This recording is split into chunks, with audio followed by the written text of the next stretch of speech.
大家好，我是那个大叔，很高兴来到我的游戏频道。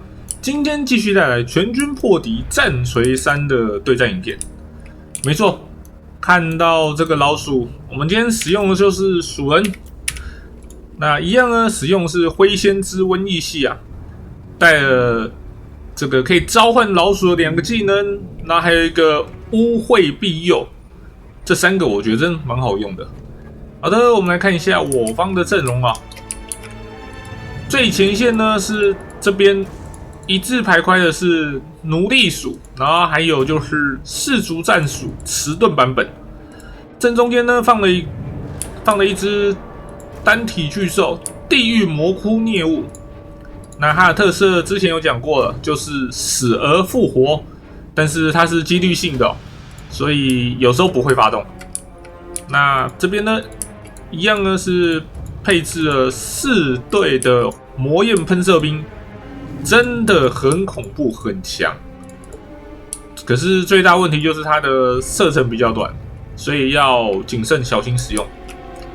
然后配了2队的闪电炮，那一刚开始交战之前呢，可以先把对方的一些比较贵重东西先打烂，这是很好用的炮兵。那最旁边2侧呢是风暴害鼠长戟版本，这个也是一样啊。为了防范对方的骑兵偷袭，所以放了2侧，好那个调动。我们看一下这边，今天的对抗是混沌恶魔，那会出了非常多种不同的恶魔。首先是灵族，尖鳍的大鸟灵族，那一样子又是带了那3个常用的尖鳍法术啊。就是粉焰、蓝焰，然后火风暴，这3个是非常好用的，我非常喜欢。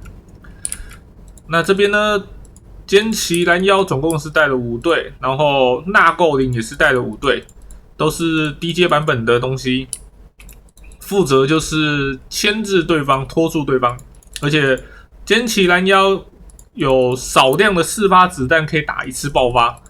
搞不好可以把对方的奴隶鼠或者是氏族战鼠一口气直接打穿，是有可能的。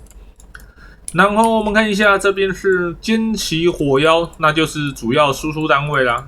针对对方的贵重目标，像是单体巨兽做集火，2队集火烧，其实速度也不会算太慢。那这边呢，还有就是色孽的追寻者，那总共是出了3队。尽可能呢去包夹对方，绕对方的屁股，用力打就对了。而且色孽追星者是有这个毁灭侧袭的能力所以如果被他抓到屁股的话，会非常的可怕，很容易就被打穿了。好的，我们来开始进入决斗了。那刚开始呢有闪电炮，最好的目标就是对方的领主啊，他那么大只又飞在空中。好，4发闪电炮下来，对方的能量护盾直接没了，而且还扣了不少血这个是非常可怕的。那这边呢，还在这边，其实正面队伍看起来是没在做事，但是他是在控制这边骑兵。那我方这边呢，我也拉了2队，把阵型稍微这边等一下会稍微拉一下，然后这边拉了1队奴隶鼠过去。看看能不能拖住对方。不过奴隶鼠其实基本上我不会有什么奢望就对。好，这边拉了一个角度啊，尽可能的要保护这边的那个魔焰喷射兵。然后这边他是正面直接冲撞上来撞奴隶鼠，这对我来讲是个好消息啊。奴隶鼠本来就是负责被打而已。然后我们可以看到色孽的。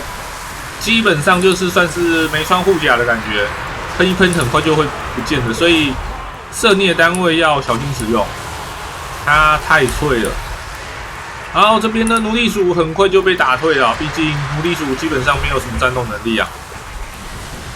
那这边他2队是直接冲下来，风暴害鼠是尽可能黏上去打他。风暴害鼠打这种骑兵单位其实算是很强的你不要以为他是老鼠就觉得他不怎么样，没有，他很强的。然后我们这边看一下，这个单体巨兽冲上去，尽可能的去解决对方的一些便宜的东西，像是纳后灵这种很脆很好打的，赶快先打一打。不过你看一下，对面的火妖也是在集火，刚刚有集火了一下，非常动。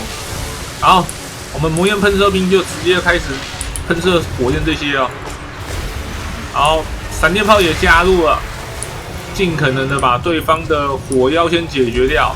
好，漂亮，主要输出都解决了，其实我觉得后面就比较好打了。火妖还有2只，不过2只没办法做大事啊。2个模组其实还好。然后打着打着，火妖消失了，那对方只剩下这种廉价的拖台前东西，那就基本上就不足为惧啊。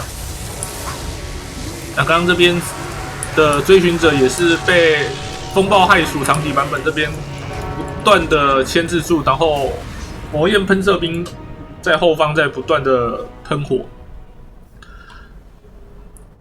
这个骑兵单位色孽骑兵真的要谨慎使用，太脆了，非常脆。虽然说它的攻击的时候那个火力非常强，跟尖旗火药一样，尖旗火药也是输出火力非常强，但是需要有人去做牵制。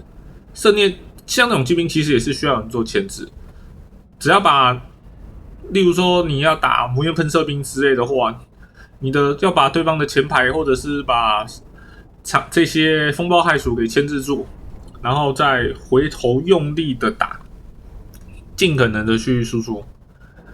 那这个刚刚地狱蘑菇猎物，我觉得算是有做到事啊，至少已经先把他们有跳进去，把对方的像这些拦腰之类的东西先稍微触碰几下，造成他们那个士气啊，一些东西很快就溃散，很快就扣很多士气。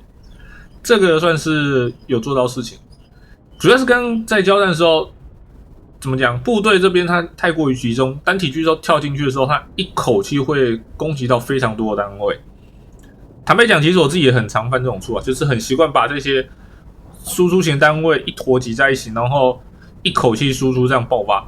对，这样子爆发到的话，有打到像这个单体巨兽，刚刚有看到扣了非常多的血，其实是有爆发到，但是你没有解决到，你反而被对方单体巨兽反打回来一下，哇，基本上直接蒸发，那个火妖基本上会直接受不了。